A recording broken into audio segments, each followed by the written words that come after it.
warahmatullahi wabarakatuh. Alhamdulillahirabbil alamin. Wassalatu wassalamu ala asyrafil anbiya'i wal mursalin sayyidina wa habibina wa maulana Muhammadin wa ala alihi wa ashabihi ajma'in amma ba'd. Ilahi anta maksudi wa ridhaka matlubi a'tini mahabbataka wa ma'rifataka. Di hadapan para ahli silsilah Thariqah Qadiriyah Naksabandiyah Pondok Pesantren Suryalaya Sirnarasa, wabil khusus Syekhina wa murabbi arwahina Sultan Awliya fi hadzal zaman As-Sayyid Maulana Muhammad Abdul Qasimullah Masdul Qadasallahu sirahu yanfa'una bi asrarihim wa anwarihim wa ulumihim wa nafahatihim wa barakatihim fid dini wa dunya wal akhirah.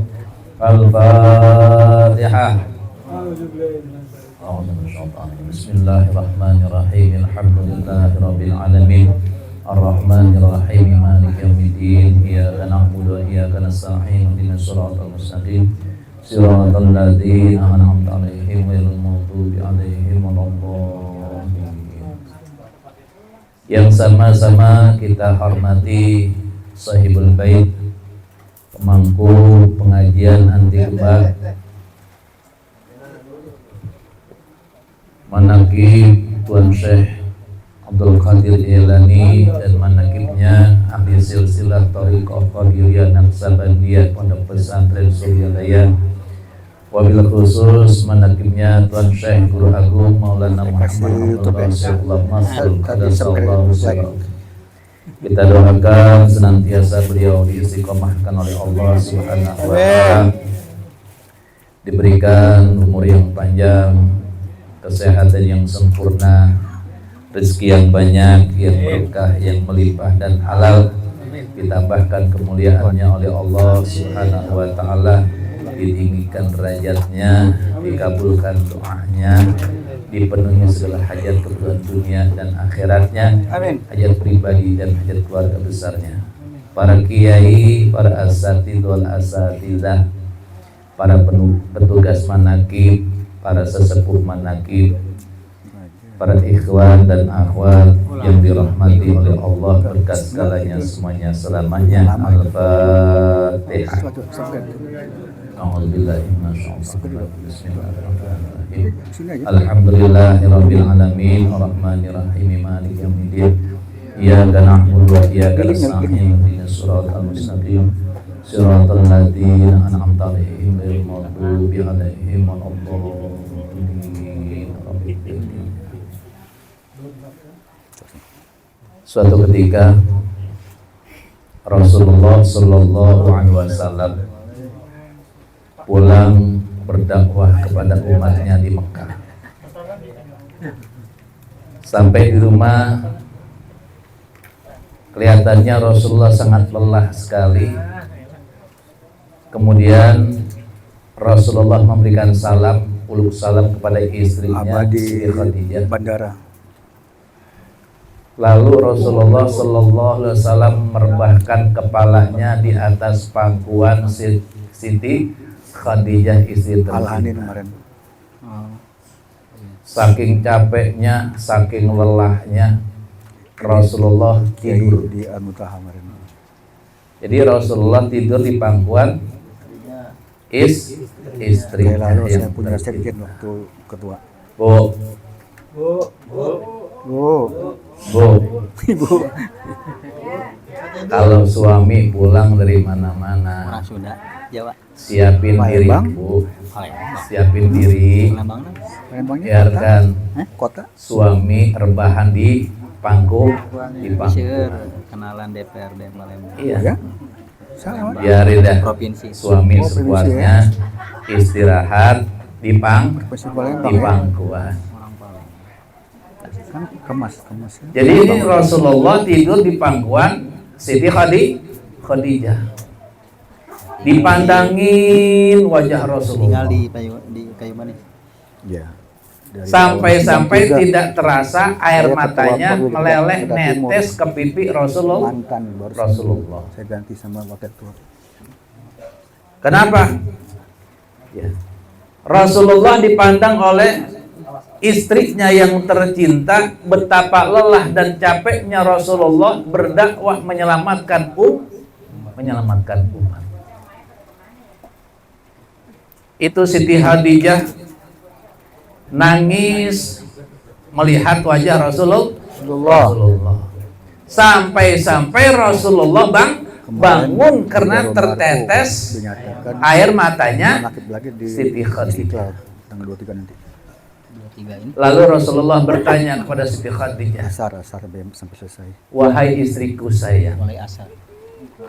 kenapa engkau menangis? Apakah engkau menyesal nikah Itu denganku?" permintaan dari orang Ya, aktif di salah. sini. Orang Istiqlal baru datang dia. Acara Maulid dia. Siti Khadijah bukannya marah, tapi tambah sedih. Ya Rasulullah, aku sangat mencintaimu, sangat menyayangimu. Engkau terlihat lelah, Saya engkau terlihat capek berdakwah menyelamatkan umat.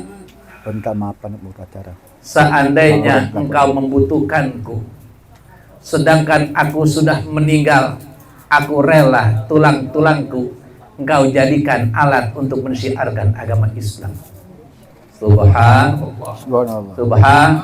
Subhanallah. Ada nggak seorang istri yang begitu? Kalau asal Nabi dari Suriah. Ada kagak?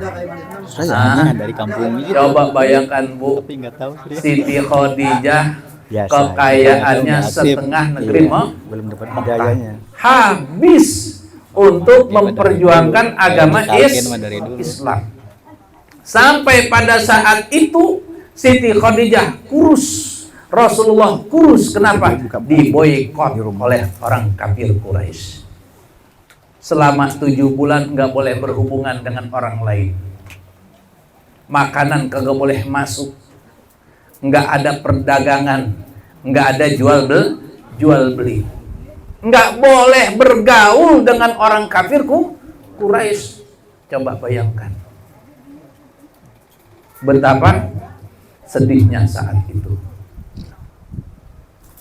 Bahkan ketika bulan Ramadan hari ke-11 istrinya Nabi Muhammad, Siti Khadijah meninggal dunia. Disusul pamannya Abi Thalib pada bulan Rajab meninggal dunia. Bu, Pak, kalau ketinggalan atau ditinggalkan oleh orang yang tercinta gimana? Hati kita gimana? Sedih. Sedih sekali hati kita. Nelangsa. Rasulullah Sallallahu Alaihi Wasallam adalah memiliki sifat basyariyah, sifat manusia biasa. Sedih Rasulullah Sallallahu Alaihi Wasallam ditinggal oleh kedua orang yang dia cintai, yang dia sayangi, yang dia hormati, yang membantu Rasulullah Sallallahu Alaihi Wasallam mengembangkan, mensyiarkan agama Islam, mengenalkan Allah Subhanahu wa Ta'ala dalam agama tauhid. Coba bayangkan Rasulullah Sallallahu Alaihi Wasallam sekarang sendiri, tidak ada yang membantunya. Istrinya yang dia cintai, yang dia sayangi, meninggal. Pamannya yang dia hormati meninggal. Sedih. Oleh karena itu Allah Subhanahu wa Ta'ala memberikan kesempatan pada Rasulullah Sallallahu Alaihi Wasallam. Kesempatan mana? Isra Mi'raj. Ketika Isra Mi'raj, Rasulullah Sallallahu Alaihi Wasallam sedang merenungi nasibnya di Mekah, di dekat Ka'bah. Merenung Rasulullah. Kalau kita mungkin udah galau, Kalau Rasulullah sedang merenungi nasibnya, berpikir. Ketika Rasulullah Shallallahu Alaihi Wasallam sedang merenungi nasibnya, datang malaikat Jibril. Ya Rasulullah, ada salam dari Tuhanmu. Engkau ingin menjadi raja atau ingin menjadi kekasihnya Allah? Tuh, pertanyaan malaikat Jibril, salam dari Allah. Rasulullah ditanya oleh malaikat Jibril, menyampaikan salam dari Allah, ingin menjadi seorang raja atau menjadi seorang kekasihnya Allah Subhanahu wa ta'ala. Kalau kita kira-kira jadi siapa ya? Jadi raja atau kekasih Allah nih? Pasti jadi raja.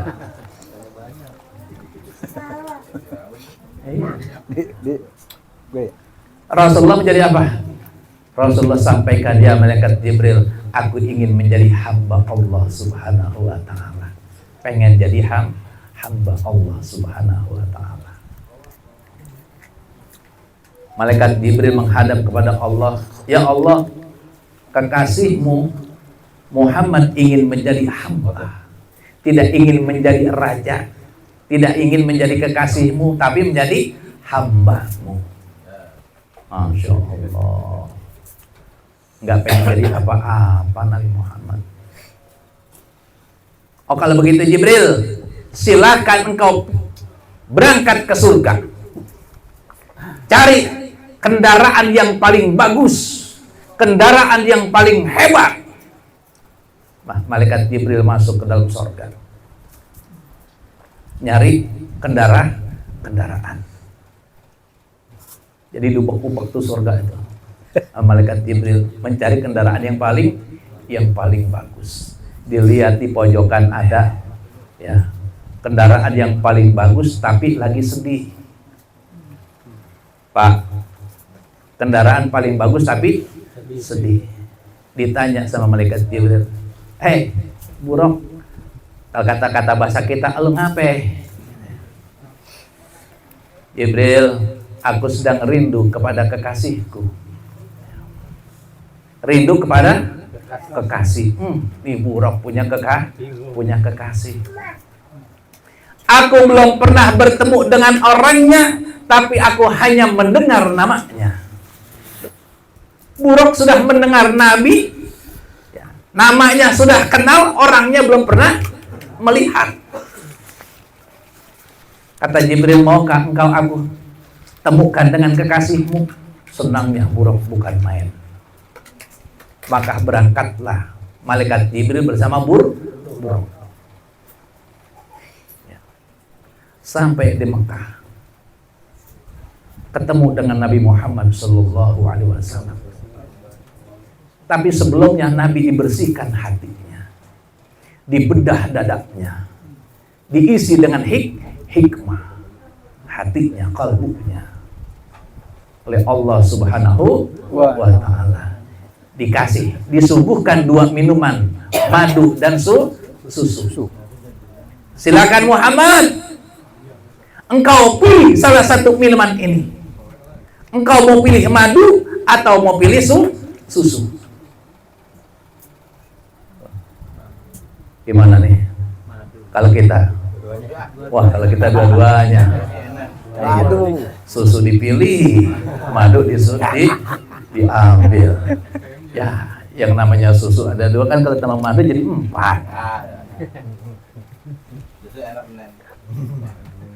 Alhamdulillah. Nabi Muhammad ngambil susu. Di doanya, Nabi Muhammad doa. Sebelum minum susu, Nabi Muhammad doa. Apa doa minum susu?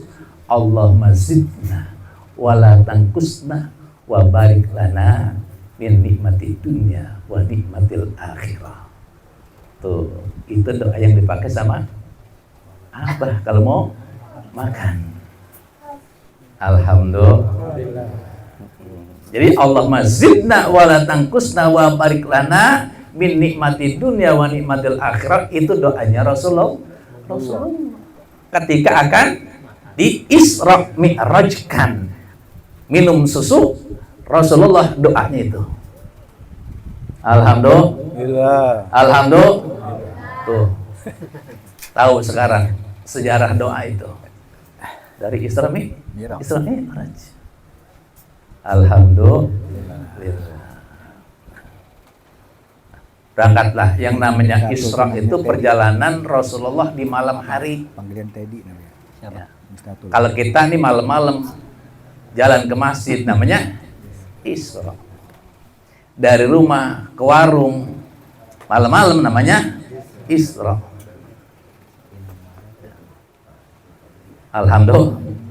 Alhamdulillah. Itu malaikat ngomong Subhanallah. Jadi malaikat ketika Rasulullah mengambil susu berdoa, Allahumma zidna wala tanqusna wa barik lana min ni'mati dunya wal akhirah. Malaikat Jibril mengatakan Subhanallah.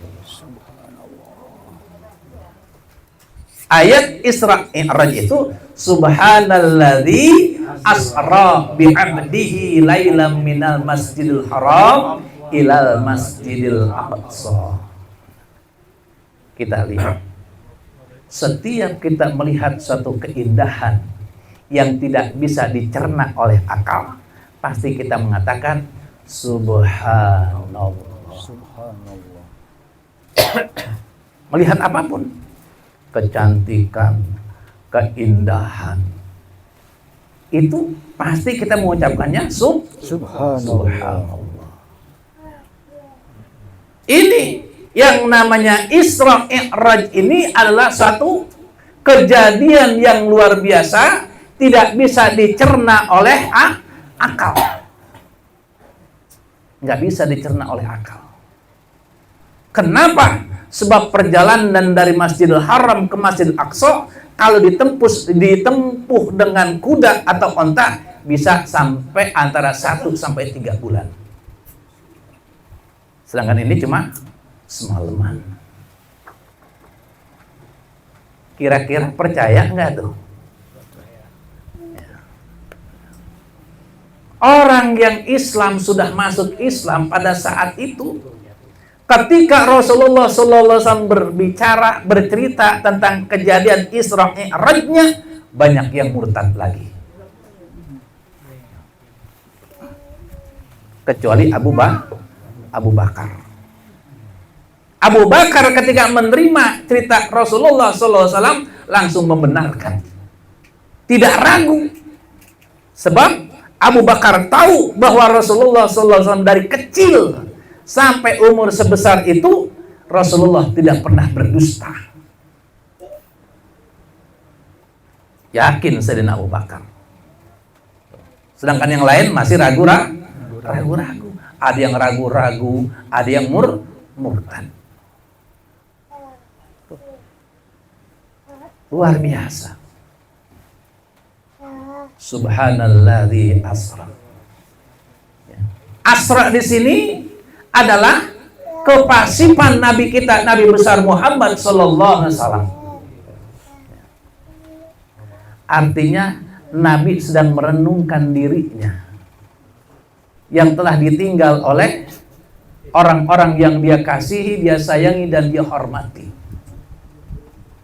Nabi Muhammad pada saat itu tidak memiliki keinginan, lagi tidak semangat. Di sini perannya Allah Subhanahu wa Ta'ala. Yang menjalankan Rasulullah sallallahu alaihi wasallam adalah Allah Subhanahu wa Ta'ala. Kalau Rasulullah sendiri jalan dari Masjidil Haram ke Masjidil Aqsa, nggak mungkin semalaman. Kalau tanpa perbuatannya Allah Subhanahu wa Ta'ala. Begitu juga nih, kita dari rumah sampai sini nih, kalau bukan perbuatan guru mursyid, mana mungkin sampai ke tempat sini. Ini bukan kehendak kita, tapi kehendaknya guru mursyid. Kata guru mursyid, jadikan manakib sebagai penghalang kegiatan yang lainnya. Tidak ada sesuatu yang lebih penting kecuali manakib. Ini kata-kata. Jadikan manakib sebagai penghalang kegiatan yang lain. Tidak ada yang lebih penting daripada manakib. Artinya semuanya murid Pangresa Guru Agung telah dibisakan untuk berangkat ke manakib. Alhamdulillah. Ini kita nih diberangkatkan semuanya sama guru mursyid. Yang dekat, yang jauh disampaikan oleh guru mursyid. Tanpa peran guru mursyid tidak mungkin kita sampai. Jadi kita kesini buruknya adalah karomah guru mursyid. Alhamdulillah. Sampai kita kemari. Asra bi'abdihi. Kalimat bi'abdihi ini umum, secara umum. Bukan dikhususkan bi Muhammadin, tapi bi'abdihi, bersama hambanya. Kalau di Isra Mi'raj, hambanya adalah Nabi Muhammad sallallahu alaihi wasallam. Kenapa dengan kalimat bi'abdihi, tidak dengan bi Muhammadin?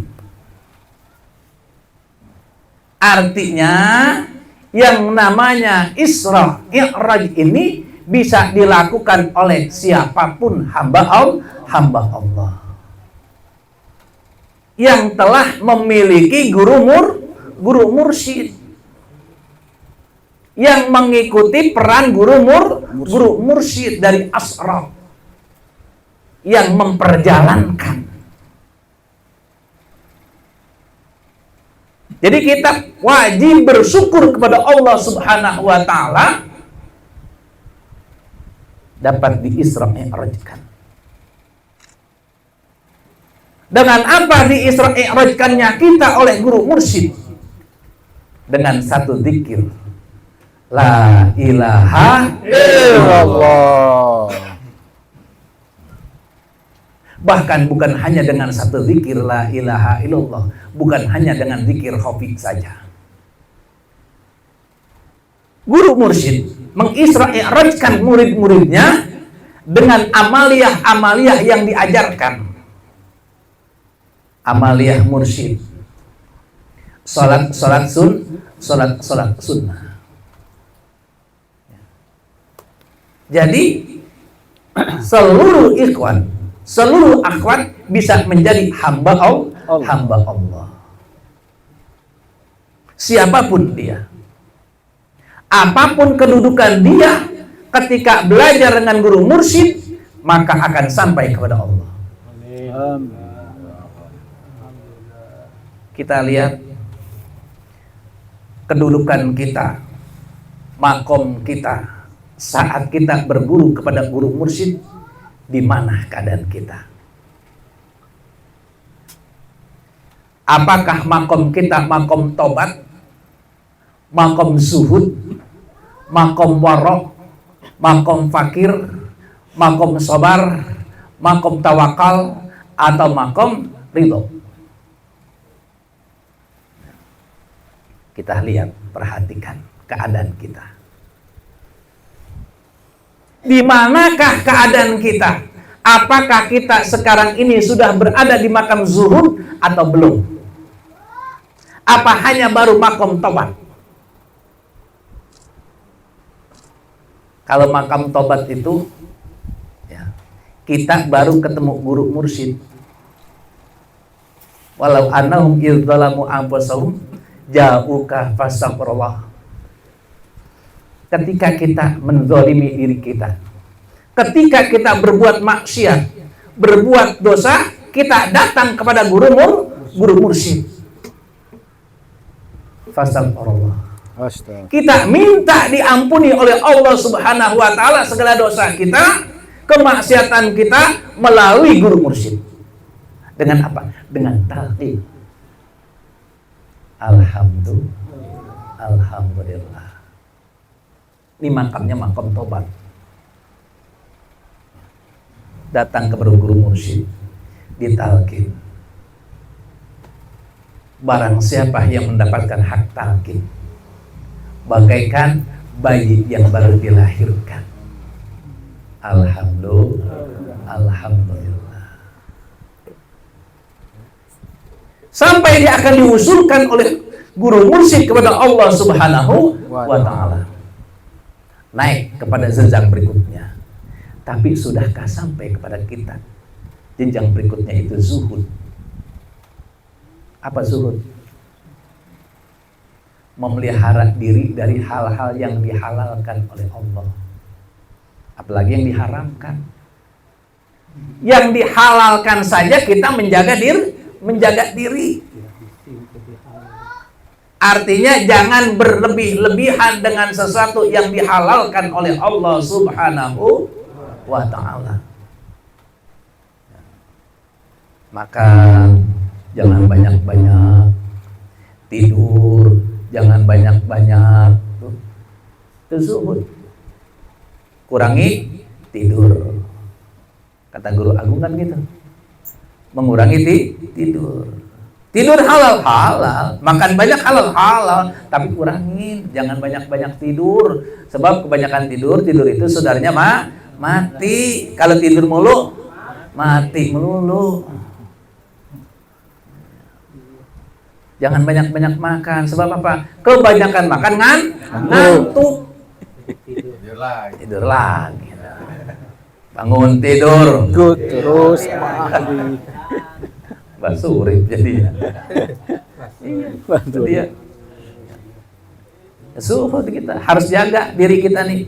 Jangan sampai banyak tidur, jangan sampai banyak makan, jangan sampai banyak ngobrol. Banyakin zikir. Kalau kita mau ngobrol romannya berjam-jam kuat. Zikir baru 20 menit udah. Nonton TV kuat banget, apalagi sinetron. Ya, giliran zikir rasanya udah lama banget. Aduh. Padahal baru 10 menit. Ini nonton boleh, ya, halal, tapi jangan berlebihan. Ya. Apalagi warok, menjaga diri dari perbuatan yang haram atau maksiat. Pokoknya kalau kelamaan ngobrol, Bu, kelamaan ngobrol pasti nyerempet. Jangan kan ibu-ibu, bapak-bapak juga sama gitu. Iya. Kalau udah kelamaan ngobrol sama aja. Nyerempet kemana? Ke gosip. Itu dia. Kalau udah kelamaan. Makanya jangan lama-lama kalau ngobrol mah.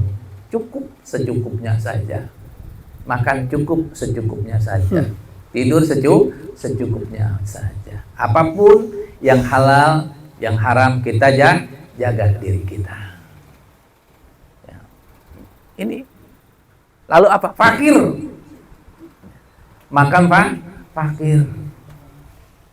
Tidak butuh kepada makhluk. Kita hanya butuh kepada Allah. Sudah sampaikah kefakiran kita kepada Allah?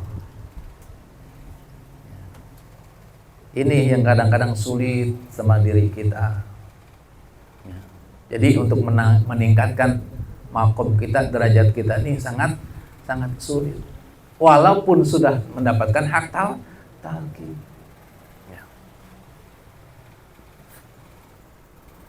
Jadi apa yang diajarkan oleh guru kita, yang diperintahkan guru kita kerjakan. Yang dilarang kita tinggalkan. Itu saja. Tapi kadang-kadang susah kita. Kalau ngikutin perintah guru yang enak-enak kita kerjain, kita ikutin. Kata guru kita, kalau puasa nih 3 bulan, Rajab, Sa'ban, Ramadan, paling tidak ya, hari Kamis pertama, satu hari aja. Pilihnya cuma satu hari. Kamis doangan. Itu juga belum tentu semuanya kita puasa. Ya Allah. Malamnya salat sunnah Rajab 12 rakaat. Jadi salat sunnah tuh, sunnah Rajab itu salat sebelum turun perintah salat 50 waktu. Dulu Rasulullah salatnya itu tuh. Jadi salat sunnah Rajab ini itu salat ketika Rasulullah sedang Isra. Sebelum berangkat salat sampai di Thayyib, Madinah, turun di kebun korma salat, ya, Yerusalem salat, Bethlehem salat, terus di masjid ya, 2 rakaat salat lagi itu di Masjid Aqsa bersama dengan para nabi. Itu salatnya. Salat sunnah Rajab. Hanya dikerjain sama kita. Besok tanggal berapa? 15 Rajab. Ya, 15 Rajab. 15 Rajab jatuhnya pada hari Senin malam Selasa. Tuh, salat sunnah Rajab tuh. Apa minggu ya? Minggu malam Senin ya? Minggu malam Senin. Nah, itu salat sunnah Rajab tuh. 10 rakaat. Ya. Kalau nggak ngerjain jamaah ya sendiri-sendiri di rumah nih kerjain. Jadi seperti itu. Siapapun bisa menjadi hamba Allah. Dengan syarat tadi itu. Ya. Menaikkan derajat kita sampai makam ridho. Fakir kesabar kita juga belum sabar. Apalagi tawakal. Kita masih perhitungan sama Allah. Masih perhitungan. Salat, ibadah, zikir. Ada permintaan kita enggak? Ada permintaan kita enggak? Salat kita, zikir kita sama Allah ada permintaan enggak? Ada permintaan enggak? Ada. Ilahi anta maksudi waridokah matalubi atini mahabbataka wa ma'rifataka wa atini ma'aka aman. Itu kan permintaan. Kalau doa kan minta itu kan. Sama seperti orang istighfar. Orang taubat. Baca istighfar, astagfirullahaladzim, doa. Bukan taubat, tapi permintaan taubat. Permintaan diampuni dosa, doa. Kalau yang namanya doa permintaan itu boleh dikabulkan, boleh tidak. Dikabulkan. Ud'uni astajib lakum. Minta kepadaku, aku kabulkan. Tapi pengabulannya kita tidak tahu. Bisa saja di dunia, bisa saja di akhirat. Orang taubat.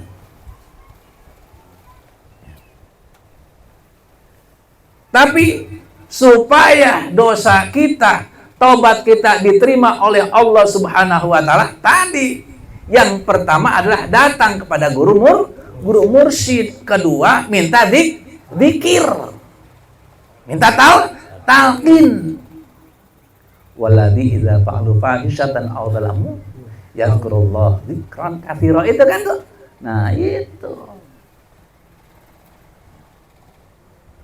Jadi ketika kita sholat taubat kan ada 2 tuh ayat. Rakaat pertama, walau annahum idzalamu anfusahum. Yang kedua, waladina idza fa'alu fahishatan.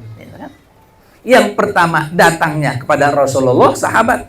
Yang kedua berzikir kepada Allah. Kalau kita yang pertama datang kepada guru mursyid, cari guru mursyid sampai dapat. Kalau pengen taubatnya diterima oleh Allah. Ya. Yang kedua minta zikir. Bukan sembarangan zikir.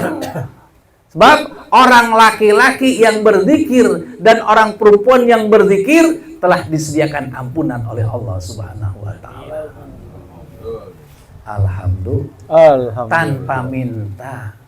Kalau sudah ketemu guru mursyid, sudah punya zikir tanpa minta, tapi sudah disediakan ampunan oleh Allah Subhanahu wa taala. Ya. Bi'abdihi lailan. Kenapa mesti malam? Bukan siang hari Rasulullah dimi'rajkannya, tapi malam. Berarti di malam hari itu banyak rahasia. Ya. Nabi Muhammad pertama kali mendapatkan wahyu di malam hari. Terus ya, para wali mendapatkan derajatnya di malam hari. Jadi kalau kita ingin mendapatkan derajat kedudukan di sisi Allah, kurangi tidur malam. Dikasih amaliyahnya oleh guru mursyid. Mulai sholat taubat, sholat sunnah istikharah, sholat sunnah hajat, sholat sunnah tahajud, tasbih sampai witir, sama zikirnya. Zikirnya kalau malam jangan cukup 165, dibanyakin berapa? 2023. Tuh. Setelah 2023 selesai sudah begadang. Terserah dah tuh mengapain. Yang penting jaga wudu. Ya. Terserah sampai sengantuknya dah tuh. Ya. Apa kita mau zikir la ilaha illallah lagi silahkan.